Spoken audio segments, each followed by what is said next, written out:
Okay, guys, I'm here to do Proverbs 24 challenge. I think it's the 25th. It is the 25th, right? Hang on.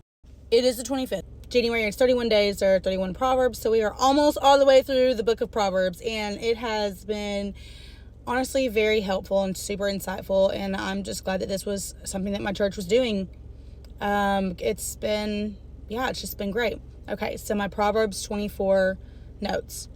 Don't envy the wealth of the wicked or crave their company, for they're obsessed with causing trouble and their conversations are corrupt.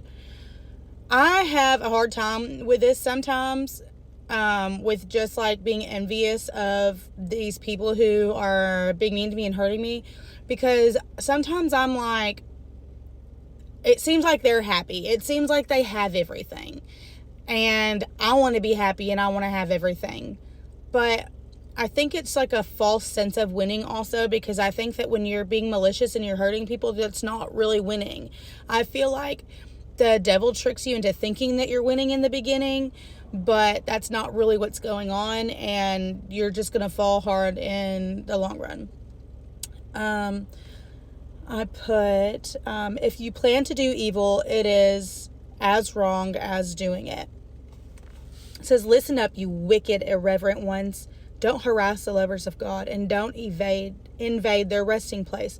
For the lovers of God may suffer adversity and stumble seven times, but they will continue to rise over and over again. But the unrighteous are brought down by just one calamity and will never be able to rise again. And then this one says, never gloat when your enemy meets disaster, and don't be quick to rejoice if he falls. For the Lord who sees your heart will be displeased with you and will pity your foe. Like I said, this can kind of be hard sometimes, and I understand how it can be hard, because I feel like my heart was hardened to this idea many years ago. But if I'm being honest and truthful, the way that I feel, all the hurt that I feel, from this situation, I don't want to like see them suffer. I don't want to see them fall so I can point and laugh and be like, ha ha, doesn't it fucking suck, you know? Like I said, maybe in ways sometimes my flesh feels that way, but I really don't want that. I think the best case scenario would just be for everybody to be doing what is right, to be doing the right thing, and to just put down all of these swords, so to speak. Okay, I turned the page. So these are my Proverbs 24 notes continued. It says, don't be angrily offended by evildoers or be agitated by them. For the wicked have no life and no future. Their light of life will die out. And then I wrote, speaking honestly is a sign of true friendship. I think that is so true. And I think that in this last friendship, well, I don't think it really was a friendship, hindsight's 2020, but I think that I failed as a friend by not being honest with this person and always telling this person that, hey, you're fine, it's okay that you're doing this, it's okay that you're doing that, when it actually wasn't okay. But I mean, you live and you learn, and I'll be sure to be a better and more honest friend with everybody else. I think I am with everybody else. I think that I was just really trying to be sensitive to this person's state of mind because I knew that it was really fragile. And this one says, go ahead and build yourself up to your work. But if you put me first, you'll see your family built up. Something to keep in mind. And this last one says, professional work habits prevent poverty from becoming your permanent business partner. And if you put off until tomorrow the work you could do today, tomorrow never seems to come. And that is just stuck out to me, and I knew that yelled at me. That yelled at me, especially since when I wrote it on the page, it was next to this that says, go to the gym. Because since this chapter that I'm going through right now has happened, I quit working out. And I'm normally not an emotional eater, but I've been an emotional eater. And I'm never an emotional eater. When I'm sad and depressed or emotional, I'm the type to starve themselves. And I've not been starving myself very well. And I keep telling myself, oh, I'll start later. You know, I was super excited before Christmas. I had asked for like a yoga mat and some stuff for working out. And I got what I wanted, and I haven't even used it yet. And so, yeah, that part just screamed to me to get my butt up and get into gear. And so I'm gonna do it.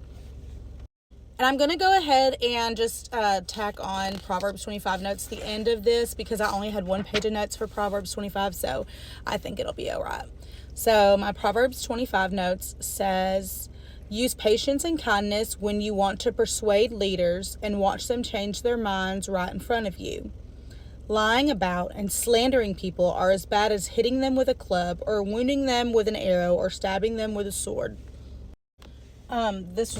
Sorry, my Red Bull's kind of making a lot of noise. This one, where was I going to say? You can't depend on an unreliable person when you really need help.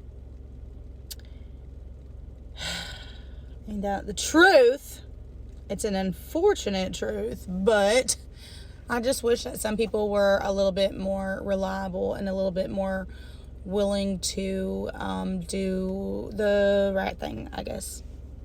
This one is also important to remember, that even if somebody is your enemy and you don't really like them or they've hurt you, blah, blah, blah. It says, is your enemy hungry? Buy him lunch. Win them over with kindness. Your surprising generosity will awaken his conscience, and God will reward you with favor. So basically, show love and kindness to everybody no matter what. Literally. That's what you're supposed to do. That's the right thing to do. And I think that the ego makes you feel like that is a really hard thing to do. Because a lot of times when people hurt you, you just want to hurt them back and you want to get your revenge. You want to show them that you're not the one to be fucked with. But thankfully, you don't have to do that, because if you just show them kindness, God will show them for you that you're one of his children and you're not to be messed with. So no matter what, just be a nice person. Be a nice person. It's worth it, I promise. When you start following God's word and doing what he says, just great things happen in your life. They really do. I know some people might be like, another one of these crazy Christian ladies. She's don't know what she's talking about. She's got to be lying. Not though. Anyways, sorry for getting behind. We've got 26, 27, 28, 29, 30, 31. We've got 6 days left. We have less than a week left of the Proverbs challenge. I wonder if there's going to be a next challenge after this in church. I guess if there is, I will keep you updated. Thank y'all for hanging out.